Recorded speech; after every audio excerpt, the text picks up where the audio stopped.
Hello viewers, আসসালামু আলাইকুম। I am Tasnim. আপনাদের সকলকে ক্রেজটিউবের নতুন ভিডিওতে স্বাগতম। আশা করি সকলেই ভালো আছেন। আজকে আমরা কিছু বাক্যের সঠিক ব্যবহার শিখব।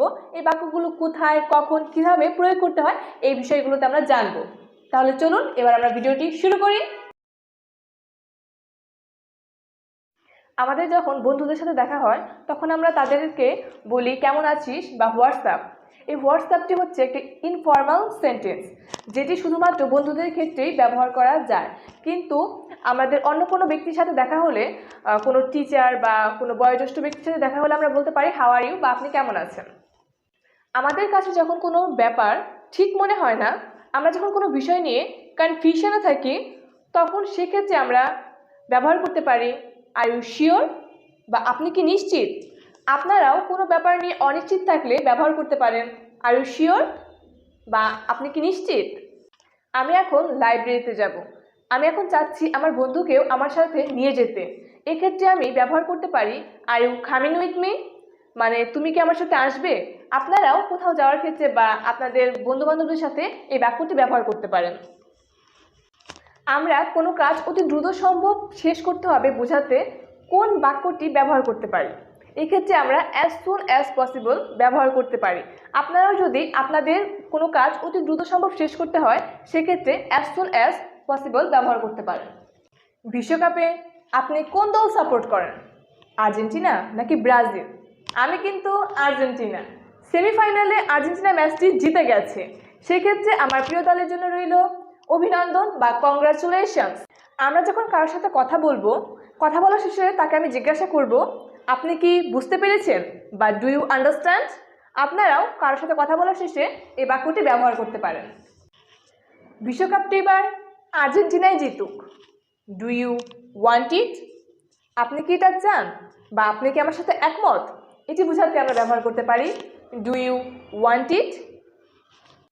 কখনো মিথ্যা বলবেন না।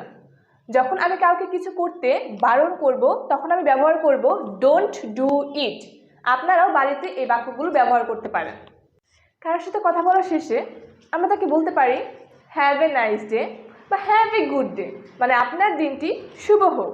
এক্ষেত্রে আপনারাও কারোর সাথে কথা বলার শেষে তাকে বলতে পারেন হ্যাভ এ নাইস ডে বা হ্যাভ এ গুড ডে, আপনার দিনটি শুভ হোক।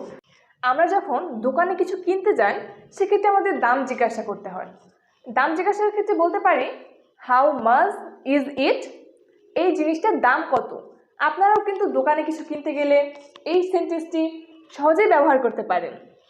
আমার বন্ধু এই শীতে কক্সবাজার ঘুরতে যাচ্ছে, তাকে আমি বলতে পারি হ্যাভ এ গুড ট্রিপ, মানে তোমার যাত্রাটি শুভ হোক।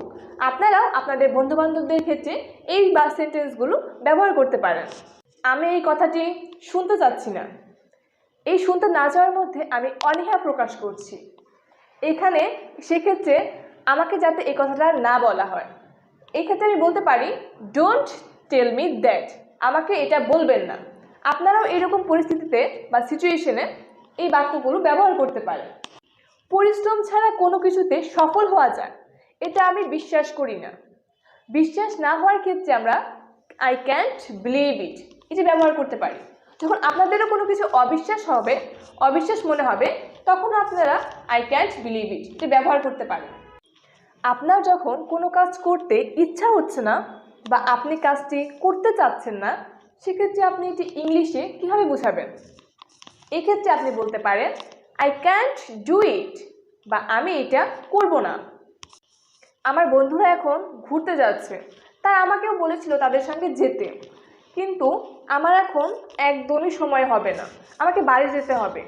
এই সময় না থাকার ক্ষেত্রে আমরা ব্যবহার করতে পারি I have don't the time, আমার সময় হবে না, I have don't the time.